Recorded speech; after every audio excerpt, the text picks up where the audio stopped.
मनसे प्रमुख राज ठाकरे यांनी सोशल मीडियावरून एक पोस्ट शेअर करत केंद्र सरकार आणि पंतप्रधान मोदी यांना धारेवर धरले आहे।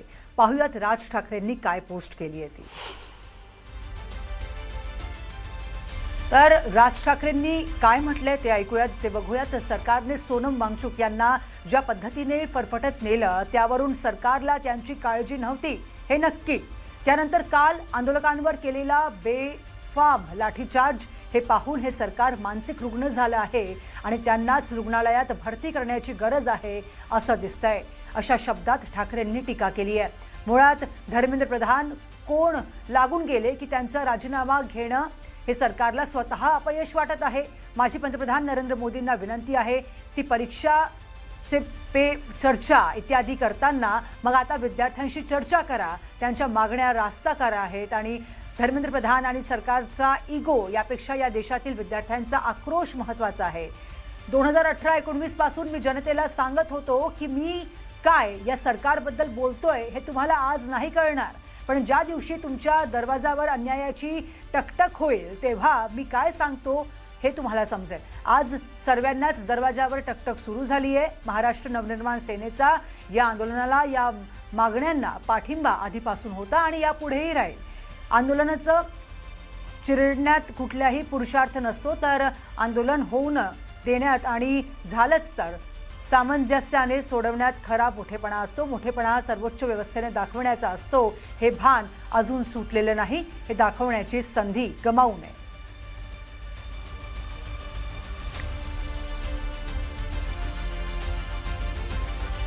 तर कालचा दिवस हा भारताच्या लोकशाहीच्या इतिहासातला सर्वात काळा दिवस असल्याची जळजळीत टीका मनसे नेते अमित ठाकरेंनी केली आहे। सोमवारी दिल्लीत विद्यार्थी आंदोलकांवर पोलिसांनी लाठीचार्ज केला। याविषयी पत्रकार परिषद घेत अमित ठाकरेंनी सत्ताधाऱ्यांवर टीका केली आहे।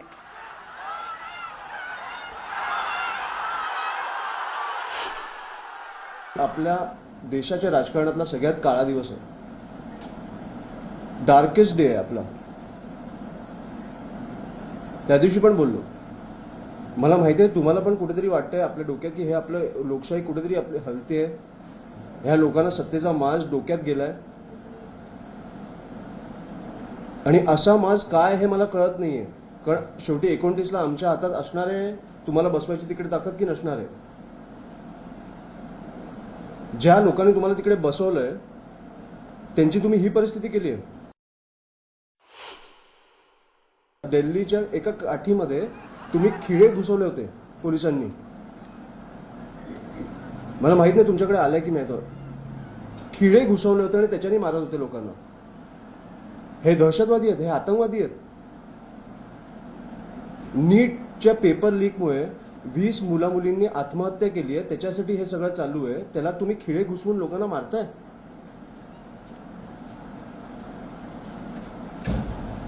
ही कुठची परिस्थिती आणून ठेवली आहे तुम्ही? नाही, त्या काळात आता मला 3 वर्षात काय परिस्थिती असेल मला माहित नाही, हे काहीतरी क्रिएट करतील। पण माझं फक्त एवढंच म्हणणं आहे की भरकटू नका, हे विषय लक्षात ठेवा। ते 4 वर्ष तुमची मारतात आणि 1 वर्ष तुमच्या प्रेमात असतात। खरे दहशतवादी ही सरकार आहे आणि हे आता देशभर पेटणार, एवढंच मी तुम्हाला सांगतो।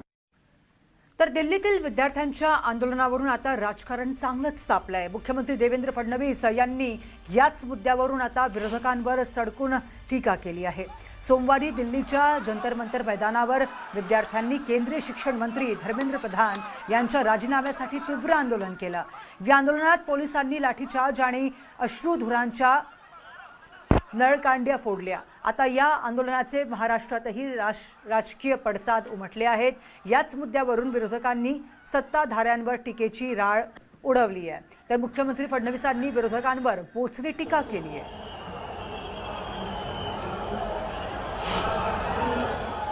याचा अर्थ असा आहे की सगळे काही एका दिशेने चालणारे, एका विचाराकरता तिथे आलेले नाही आहेत। हौशे नवशे गौशे देखील आपापला अजेंडा पूर्ण करण्याचा प्रयत्न करतायत आणि काही राजकीय पक्ष ज्यांना त्या राज्यांमध्ये रिजेक्ट केलेलं आहे असे पक्ष यातून आपल्याला पुन्हा काहीतरी मिळवता येईल का असाही प्रयत्न करतायत। आता दिल्लीमध्ये जे आंदोलन झालं, अनेक राजकीय पक्ष त्यामध्ये आपली पोळी कशी भाजता येईल हा प्रयत्न करतायत.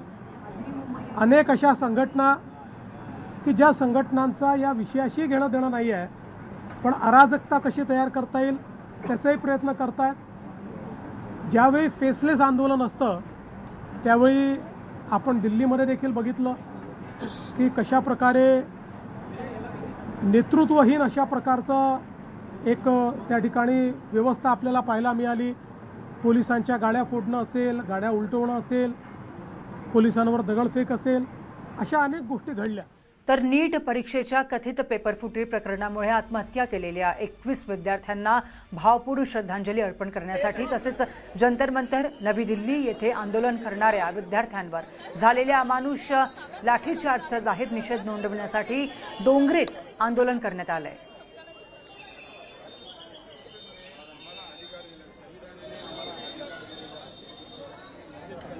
तर संकेत वरक आपले प्रतिनिधी आपल्यासोबत सध्या आहेत लाईव्ह.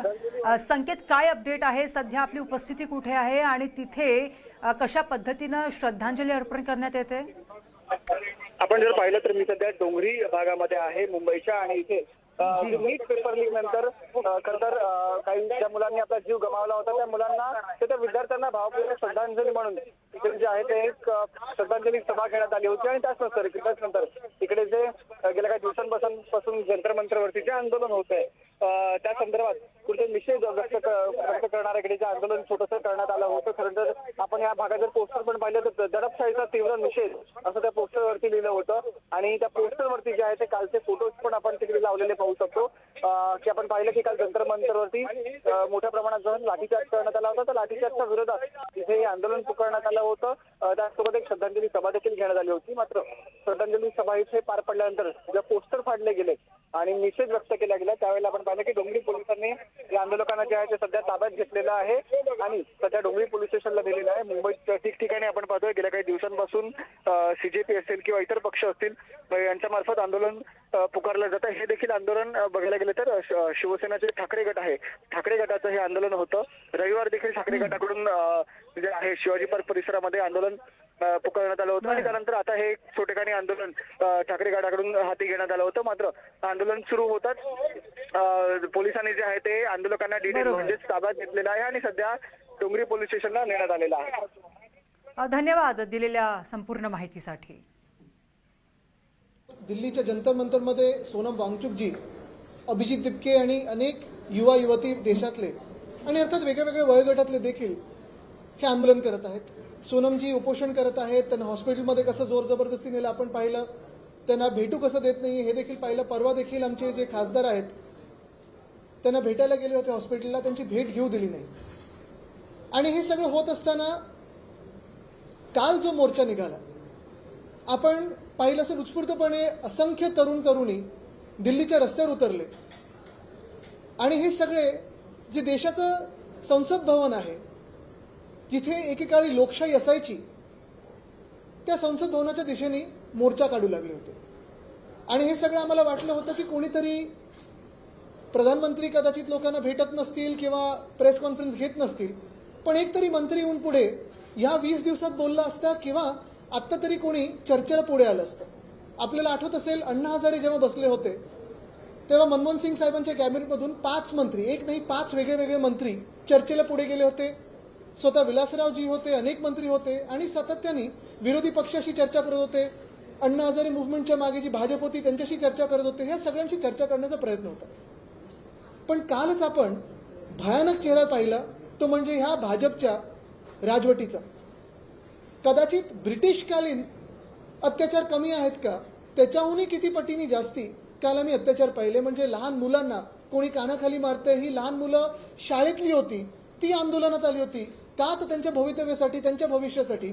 कोणीतरी त्यांना कानाखाली मारतंय. महिलांना जसं मारलं गेलं, 1-2 महिलांचे मी व्हिडिओ पाहिले, कोणीतरी मागून त्यांना एक तो दांडुका मारलेला आहे, कोणीतरी जाऊन त्यांच्यावर लाठीचार्ज करत आहे. 2 महिला सापडल्या, त्यांना पूर्ण आरपीएफ रॅपिड ऍक्शन फोर्स पूर्णपणे जसं काही वेड्यासारखं लाठीचार्ज करत आहे. बरं, नावाच्या पाट्या देखील काढल्या या रॅपिड ऍक्शन फोर्सने.